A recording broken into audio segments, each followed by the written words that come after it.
Hey Russ, Pete referred to your current stretch as an out of character run for you.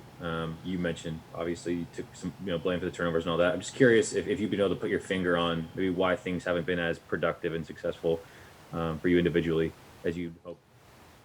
I think that just you got to make clear decisions. I don't want to overcomplicate it. I think that we've still been able to do some great things, but I think just staying focused on what the mission is right now. I'm so focused on this week. No matter how good it is or how tough it is, you always got to be in the moment right now. And so I'm looking forward to this week. I'm looking forward to this practice we have today. I'm looking forward to getting after it and playing great this week. Are you healthy? Yeah, I feel great. Corbin Smith. Hey, Ross, a bit of an existential question here that's kind of been driving the football community nuts for several years. Do running backs really matter? We've seen what's happened the last few weeks without Chris Carson being out there, how that's impacted the offense. From your perspective, there's data out there that suggests running backs aren't as big of a deal value-wise for NFL offenses. But from your perspective, being under center, having played with some really good running backs, how important do you think it is to have a top 5, top 10 guy back there like Carson? And do you notice a tangible effect on how play action operates when you've got a player like that behind you? I think anytime you have a great player, no matter what position it is, I think you always want to have those guys. Obviously Chris Carson is one of the best players in the game. He's been phenomenal when he's in there. And anytime you have a guy like that who can make plays, can catch the ball, run the ball, physical and protection, all that kind of stuff, all the things he can do, you want a guy like that on your team. You want great players as many times you can find them. And he's definitely one of those guys. He's one of the best, one of my favorite teammates, how hard he plays. So that's always a good thing to have a guy like that out there for sure. Masvita. Yeah. Hey, Russ, just asking about Freddie Swain. He only got 4 targets, but, he caught 3 of those. And I'm just wondering if you're seeing an emergence there of his play. Yeah, Swain's been playing great. He's been so locked in. He's worked extremely, extremely hard. Obviously, you see him in the rotation quite a bit. He's extremely confident. He's a tremendous player, and to have a rookie like that who can, he doesn't have the mentality like a rookie. He's a pro in terms of his preparation, how he goes after it. I think he was a little dinged up last week, and he just fought through it and kept playing, kept practicing, ready to roll. And so that was a great thing just to see his emergence as he's continued to grow and make plays for us. Michael Sean. Hey, Russ, growing up, how close were you and Harrison, and what was the significance of your relationship? My brother, you mean? Yeah, your brother, yeah. My dad and I. Yeah. My brother and I were super close. My brother and I, we grew up. We grew up in a cul-de-sac, and we had like this. We had this fence in the backyard. We used to always play baseball on and play late at night. We used to put those little construction lights up on the backyard, and we'd play all the way through the night till 2:30 of the night. We played basketball all day, all night. My brother was 6 years older than me, and to have a brother who was so competitive, so athletic as well. And I used to go to his college football games and be on the sidelines. I used to be the ball boy on the sidelines at University of Richmond games, and throw with him, pregame, after the game, all that kind of stuff. And I just remember how close.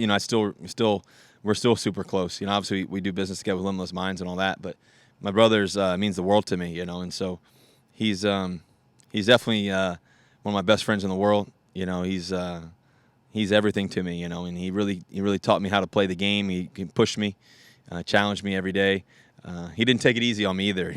We used to play so hard against each other. He never took it easy on me. We always had fun playing, and so anytime, I get to see his daughters and his family and everything else, it's such a blessing. And just to have kids, we have 3 kids, and he has 3 kids, so it's always fun. It's in the house, especially around the holidays or whenever we get around each other in the summertime. It's always a blessing, that's for sure.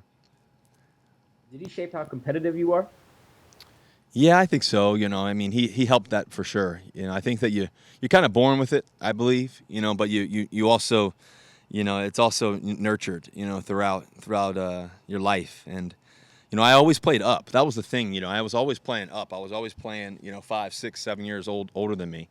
When I was in middle school, I was playing, when I was in 8th grade, I was playing varsity baseball. When I was in lower school, I would be playing the middle school 8th and 9th graders in basketball, after school and all that kind of stuff. And, and so it was always a blast, and then my brother just, like you asked, he really taught me that competitive edge. My dad did too, my mom, as well. But my brother, we actually competed against each other, and I could play a little bit. So it was one of those things that I would be on his team a lot of the times, and we'd go after it if we were playing a group of people, or I would just go watch him all the time. And he played so hard all the time. He was so talented.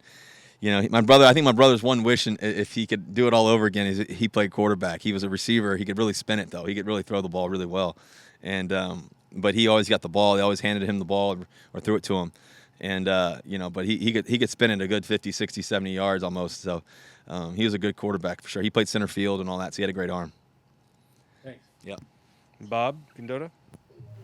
Yeah, Russell, teams have had a lot of success bringing pressure against you guys the last few weeks and all of that, and Arizona probably will again. I think they're third in blitz rate in the NFL this year. Just what do you think you guys got to do to tighten up against that a little bit? Yeah, we got to be clean against the blitz. I think we got to be really clean against it. I think that's the key thing for us, just in general, and when they do pressure. That's for any team. That's not just us. That's any team in the NFL, that's the number one rule. You got to be clean against the blitz. So we got to make sure that we do that this week. Obviously, they're great at it. They're tremendous at it.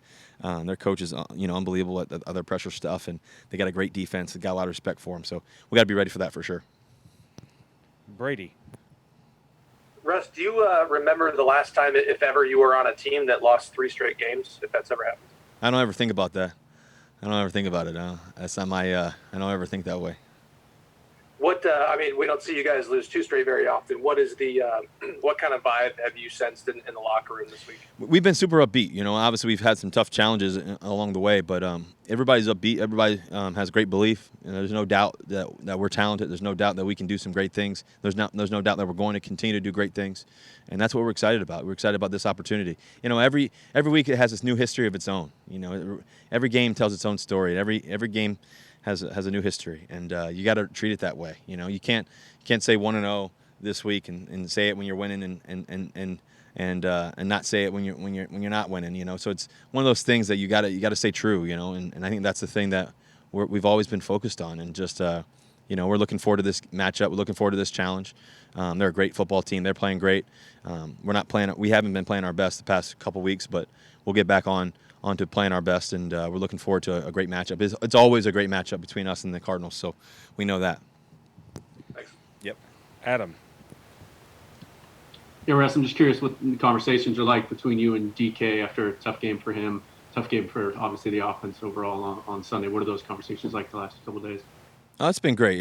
We sat on the plane, watched tons of film together. We watched the past game we had. We watched Arizona game and all that kind of stuff, and just trying to get ready for this week. He's so focused. He's such a great player. We want to be able to have him make plays for us and do all the great things that he can do. And the good thing is we have so many great receivers. Tyler, last time we played these guys, had a great game, and we've got so many guys that can make plays. And so we definitely want to get the ball to DK Metcalf. Obviously, he's so special.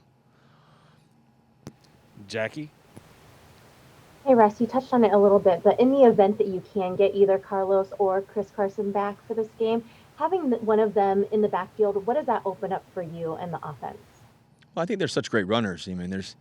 Those guys have rushed for 1,000+ yards before many times, and they've done some special things, and they're so physical, short yardage situations, all those different things that they can do.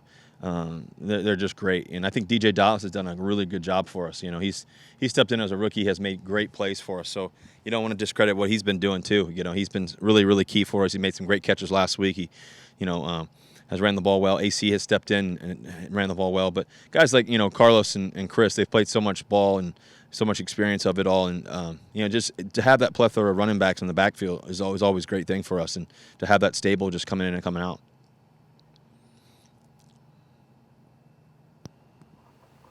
Greg Bell. Hi, Russ. What's up, Greg? Drafted by the Globetrotters. Does that mean Say again? You got drafted by the Globetrotters, is that right? When do you start playing for them? That's probably the worst draft pick they've ever in history. But no, it's pretty cool. Just obviously, I remember watching the Globetrotters in Richmond, Virginia. Going to see them. I can't wait to take my kids to go. Once this whole COVID thing gets out the way, I can't wait to take my kids to go see them play.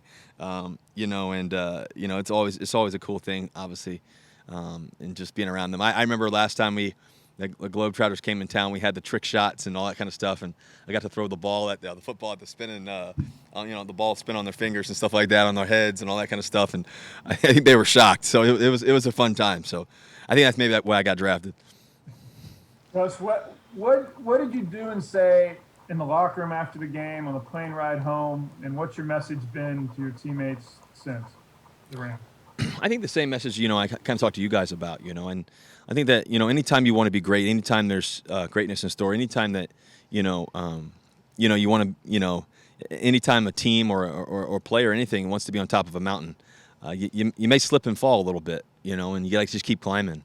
And, I think Vince Lombardi said something about that one time. I think he talked about just, the man who's on top of the mountain didn't just get there, and it's so true. I think that as a team, there's always challenges. I mean, I take it back to 2012 to now, there's always challenges throughout the year. And the team that can weather the storm, weather the highs, weather the lows, continue to keep your mind high in terms of confidence and everything else, the guys that can keep getting up and keep swinging, those are the players and those are the teams that keep overcoming. And what I do know about myself, I'm an overcomer. I'm a guy that just, I've been doubted before, one thing about me is, I'm going to keep swinging like I told you guys. And I think as a team too, we're going to keep going for it. We're going to keep making plays. We're going to keep doing our best.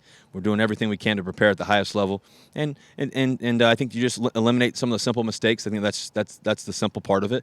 But you don't get misconstrued on what you've done before in the past and what you've been doing all season so far, And so I think for us is just getting right back in alignment and just keep believing, keep speaking great language, stay neutral in the midst of it all and keep going for it. So that's kind of stuff we've been talking about.